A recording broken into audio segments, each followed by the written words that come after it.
That's a good thing. That's a good thing. It feels good. So that's obviously a country beat, and we're gonna, a lot of us kind of could play that. That's sort of one of the first beats and grooves that we learn as we're learning to play our guitars, especially. It's the classic boom chick, boom chick. But let's start where we've been starting with the drums and the bass, and kind of look at what they do that makes it automatically sound country. This is kind of a classic country groove. Starts off with what we call the train beat, which is a two-handed thing on the snare. And it's called a train beat because it sounds like a train. And I'm accenting the back beats. 1, 2, 3, 4, 1, 2, 3, 4, 1. When we switch to where you sing, I just move that to the side stick and a hi-hat. Very straight, very simple. Country music needs to stay simple, kind of like rock and roll, but in a folk music sense. So, same thing. Follow those rules, and you'll be okay. And even with the simpler grooves, it's always like you said before, practicing with the metronome. Keep that train beat real steady, because if it's not smooth, it's going to interfere with what you're doing on guitar.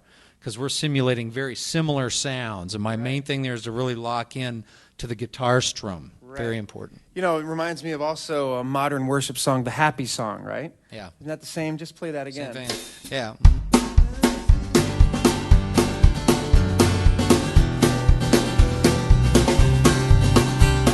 Yeah, exactly. That's good, yeah.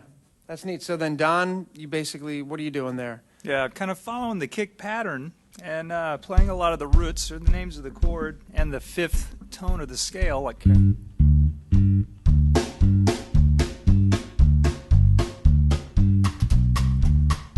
1, 5, 1, 5, 1, 5. He's playing the root of the chord and the fifth of the chord. He's not doing all kinds of runs and licks, and I appreciate that. That's good. He's just letting it be what it is. And then we've got, Earl Scruggs over there, or Floyd, who's the famous piano guy? Floyd Kramer. So you've got some signature country licks going on over there? Yeah, I call them kind of like twirls.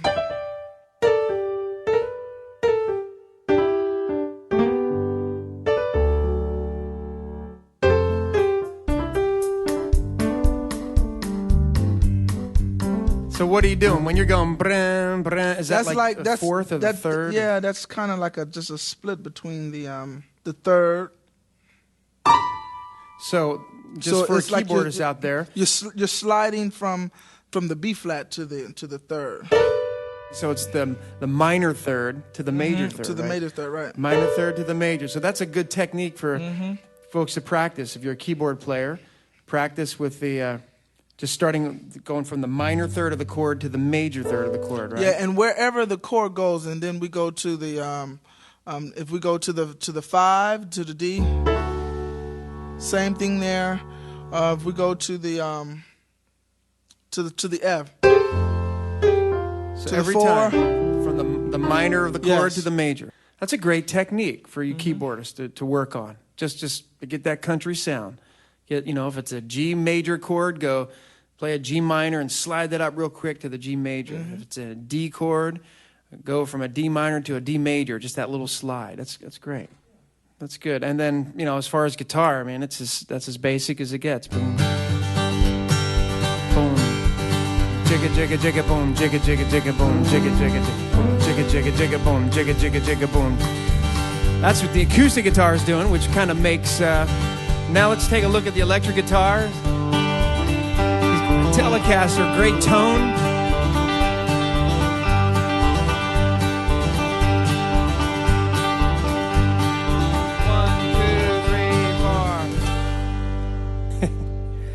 So again, Ken's got the perfect guitar, the Telecaster. It's a thinner pickup, and then you're actually accenting that, aren't you? You have your toggle switch all the way on the back pickup. Yeah, just to get the brighter. Get that real bright tone. Why don't you give us an example of the pickup that's closer to the neck? Just let folks kind of hear the difference between, play the tone you have now. Now go all the way up. Wow, do you hear the difference? See what a difference. So guitar players, to get that authentic country sound, Les Paul is not your best guitar choice. But so this is a thinner pickup if you had a Stratocaster or a Telecaster, and use the bridge pickup. Try that again. Just go back to your bridge. Yeah. Isn't that great? 1, 2, 3, 4. Crown him Lord of all. Let's go to the F and the C. Here we go.